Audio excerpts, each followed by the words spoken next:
Hi everyone, welcome to this afternoon interactive session looking at from organ to body, optimizing systems for the future of precision medicine.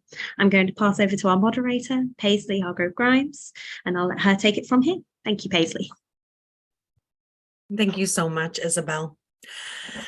I am thrilled to be able to moderate this session on prevention, diagnosis, and treatment of disease, as well as the future of drug screening, efficacy, and safety, using patient health data and functional tests to create personalized treatments for disease. Before we start the questions, I just want to do a brief introduction to my three incredible speakers. The first is Brenton Seashore Ludlow. She's a group leader at Karolinska Institute in Stockholm, Sweden, and she leads the assay development and screening team at the Chemical Biology Consortium Sweden, located at SciLife Lab. Her research focuses on application of functional precision medicine to gynecological cancers and the development of near-patient models for drug screen discovery and repurposing. I will also like to introduce Omid. Let's see if I can get your last name right. Mashinishan. Oh, say it. It's almost there. Mashinshan. Don't worry. Mashinshan. Okay. Wow. Yeah. Sorry. My apologies. Beautiful last name. My apologies. Omid is a team leader and medical specialist at Nestle Institute of Health Sciences in Switzerland, with expertise in bioengineering, precision regenerative medicine, and nutrition. He studied medicine as an MD and a PhD in bioengineering at Swiss Federal Institute of Technology in Lausanne. His main focus is translating research portfolios into development and industrialization, particularly through the establishment of preclinical cell-based screening platforms and the production of cellular-based bioactives. And last but certainly not least is Pedro Cateno Pinto, who is a lab head from the University of Greifswald. He possesses 5 years of experience in 3D MPS for the application of disease modeling and drug testing. His current work is affiliated with the urology clinic at the University Hospital Greifswald and focuses on understanding the pathophysiology of kidney and prostate cancer via microphysiological system models.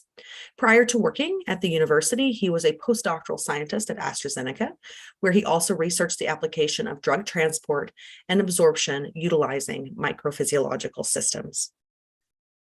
So thank you all so much for being here today for this live Q&A. I think we will start with questions, and then I think, Isabel, you'll just feed me questions, but until anybody has them, we will start with some questions that I've come up with. So Brenton, we'll start with you. Thanks. Could you please walk us through an example of how 3D models might be used to identify patient-specific or personalized medicine treatments? Thanks. Yeah, I can do that. And I think you'll hear about a few of these ways in the talks today, both the talk before me and but for this panel session and after this panel session. And there you can imagine that you get fresh tumor tissue, for example, in cancer, and you can use that to develop 3D models, hopefully short-term models that are fitting into the time frame of treatment selection, and you can do drug testing on that. And here, key things that are barriers are how do you transport fresh material around for doing the drug testing, and how do you make short-term models that work? Thank you so much, Brenton. Now I'll pass it off over to Pedro. Pedro, how might we as a community validate 3D models? We know that there's a minimum package of validation that will show that the model is useful and thus accepted as a potential drug development tool. In the United States, the FDA is working to validate specific tissue chip models and 3D models for varying contexts of use. We have hope that the MPS World Summit, which we have set up yearly and will be upcoming in Berlin in June of 2023, we hope you can join us, will help us agree upon standards of validation between and among countries. So how do you see validation and what do you see the hurdles to validation, Pedro? Well, that's a very interesting question, and it could be a very extensive discussion. As you mentioned, there have been some efforts from the FDA and from the world of MPS, of people coming together to try to understand and to solve this issue. That's quite an issue. So I know also that the industry is looking into this, either by looking at their internal validation of their systems. I think a good starting point, and as we've heard already today in this conference, is once an MPS system, is important to understand what they're going to be used for, what kind of questions you want to answer that for. And for example, picking up on kidney, which is my main core of expertise. So if you want to answer a question about drug transport, you need to make sure that those mechanisms are in the cells you're using, regardless of if any others are missing.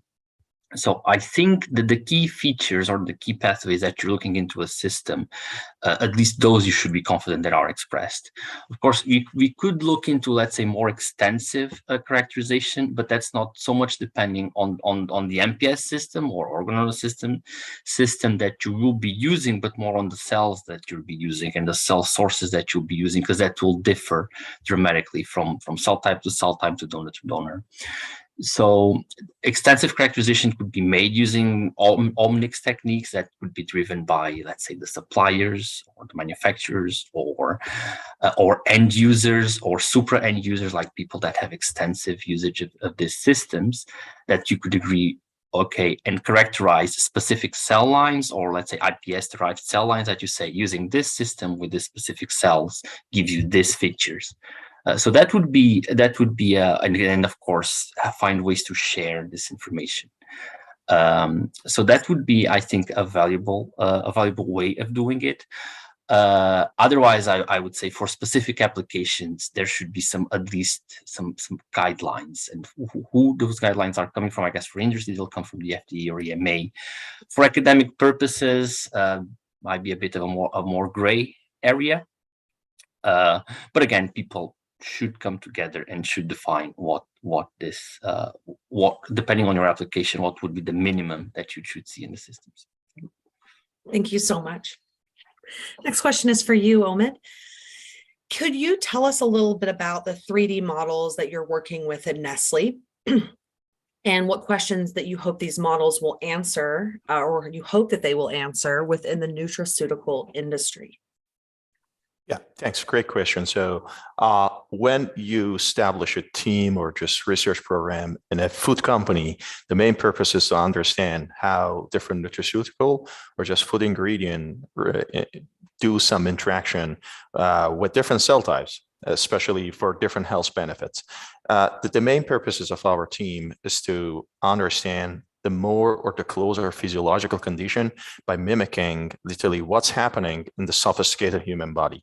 Indeed, the best way for us, exactly also another purpose of decreasing the animal utilization is using 3D models. Indeed, they're not the best ever or the best perfect model right now, but at least they're partially mimicking what's happening in the physiology. We established different type of organoids, including like the gastrointestinal, the mammary gland, the skeletal muscle, and the main goal is to understand how we can boost the regenerative potential or the regeneration of our body using different nutrients. Very interesting. Thank you. Sure. Okay. I'll pass it back off to you, Brenton. Could you talk about kind of the process of how you make functional 3D models for patients that have solid tumors? Because I know this is, you'll be using primary tissue. This is a bit different than if you used stem cell derived materials. That's a great question. So what we typically do in our lab is that we get samples from the clinic, and these we need to have in pretty quick time so that we can have them as fresh as possible. Then it depends on what kind of model you're trying to make. What we try to do is to use 3D models that arise from aggregation of the cells after you've dissociated the tissue. So we usually dissociate the tissue. I know some people try to do other different types of models there where they use tissue pieces or something like that. So we dissociate the tissue. There can be many different ways to do that. And after we do that, we seed them into either plates to form 3D models using a ULA-U plate, for example, or other types of matrices like Matrigel or Rhodex or something like this, which can then support 3D growth of the cells. Nice. So you have been using you've been using Matrigel, which is proprietary. We don't really know what's in Matrigel at this Yeah, point. exactly. We use both these ULA, so scaffold feed models that are just formed by aggregating them in the ULA blades, or we use sometimes Matrigel and sometimes something called Prodex, which is a cellulose-based matrix. Very cool. Thank you so much. Mhm. Okay. This is kind of a question for all of you. 3D models for precision medicine is great for organoids that can be easily grown, such as GI or mammary. What about the models where we can't grow them, such as prostate? And I'll let any of you decide to take that first. Yeah, so I'll pick up on that first, because we've been trying to create a prostate model using cell lines, so we can grow them easily on spheroids. But it's so prostate cell lines. I don't want to go deep into this, but they have a lot of limitations, like any cell line. But they can differentiate in very directions. So a cell line that I'm using in my lab, the same cell line in another lab might act different, and so on. So that's an issue with this type of cell. So prostate tissue, because surgery is not like the frontline therapy for prostate is not abundantly available. But our goal is to use tissues from prostatectomies that the whole prostate had to be removed, and because it's multifocal, so the prostate cancer grows in different parts of the prostate like at the same time, not like a mass like the kidney cancers. So is to dissect that and then immediately put that without dissociating cells or anything, and then just growing the prostate tissue as it is in the microperfusion system. So that would be our goal for the prostate, which is, again, not so easy to grow. Absolutely. Omid or Brenton, do you want to add to that? Even if we take it past prostate models, just about models that are more difficult to grow in vitro. Yeah, we've been trying to do short-term models that are only available for a short term. I mean, that means that they, you have a few limited time to work with them. This is, of course, a problem if you want to do drug discovery, where you probably need something to support the entire lifespan of that type of research. So I think it really depends on the kind of, the project you have. Yeah, I 100% agree with Brenton. So it depends on what kind of question you want to ask. At this, it's a significant challenge for us because in industry we need to do different quality control before doing any test, and it means that the biobanking the organoids derived from the cells or biopsies. So it would be pretty challenging for us if the cells is not accessible, or the biopsy is not accessible, or we cannot isolate significant amount of cells using the sorting technologies. So I would rather not to start a project, honestly, at the industry and just wait for I would just say my colleagues or different labs to establish the methods. Absolutely. And there's so many commercial suppliers at this point that if you have some tissue banked, it makes it much easier. But thank you all so much. Okay, let's move on to another question for you, Pedro. What do you think are the main challenges, or in your mind, some of the main challenges when it comes to development of urology? And we just touched on prostate, but urology 3D models kind of goes. Yeah. So the prostate, I think it will be a big challenge. Kidney, I won't say it's easy, although I've been mostly working for more than 10 years on kidney, but kidney cells, either cancer or non-cancer, they grow fairly well, and they're fairly easy to isolate. You can even isolate them from urine. So a big challenge is, of course, it's a technical challenge of understanding the systems themselves and what kind of limitations they have. Because you're not going to, as Omid mentioned, you're not going to solve all your problems and you're not going to make miracles. So understanding the limitations, or how far you can go with these systems, it's an important from the get-go. So you don't have too many expectations that you'll solve all your issues. Sourcing the right cells is also very important. Quality control is also very important because you need to have confidence that your cells are of quality.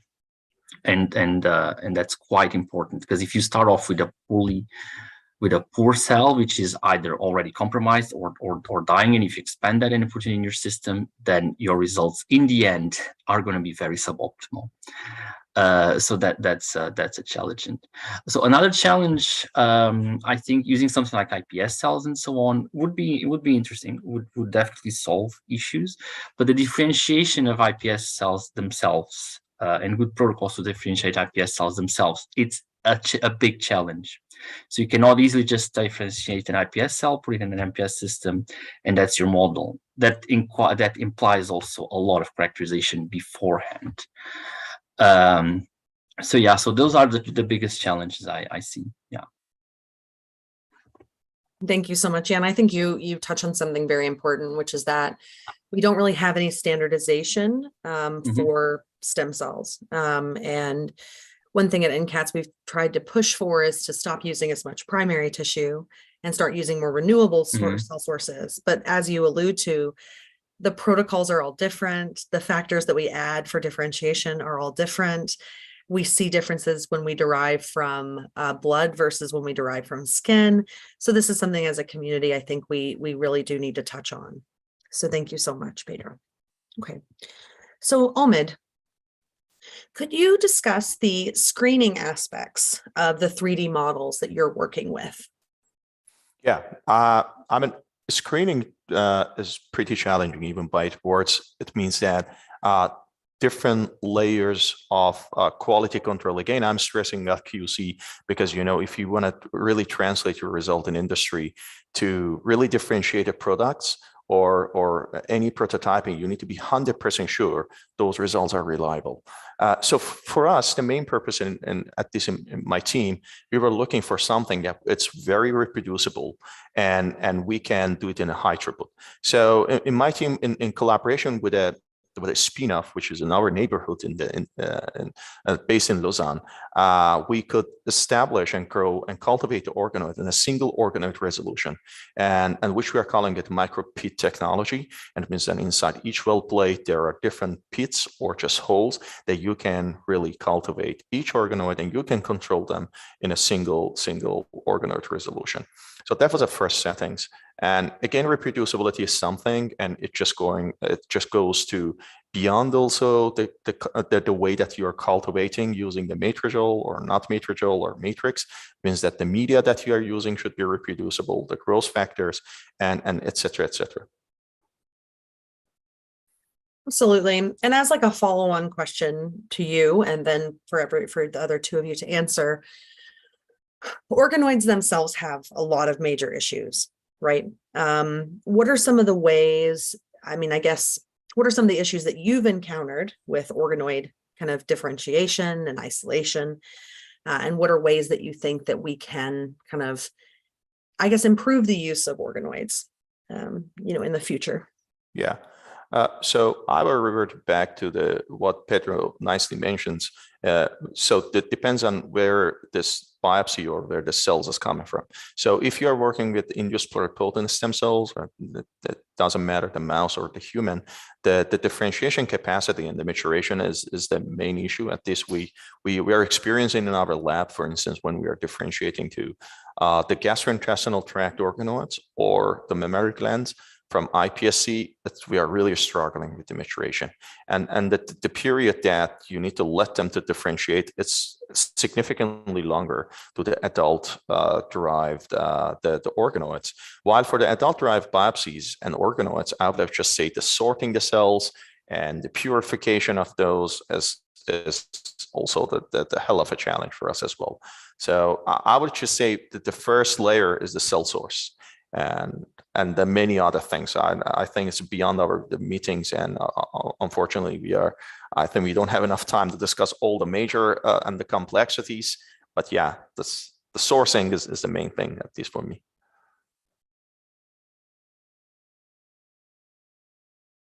You always forget when you're muted.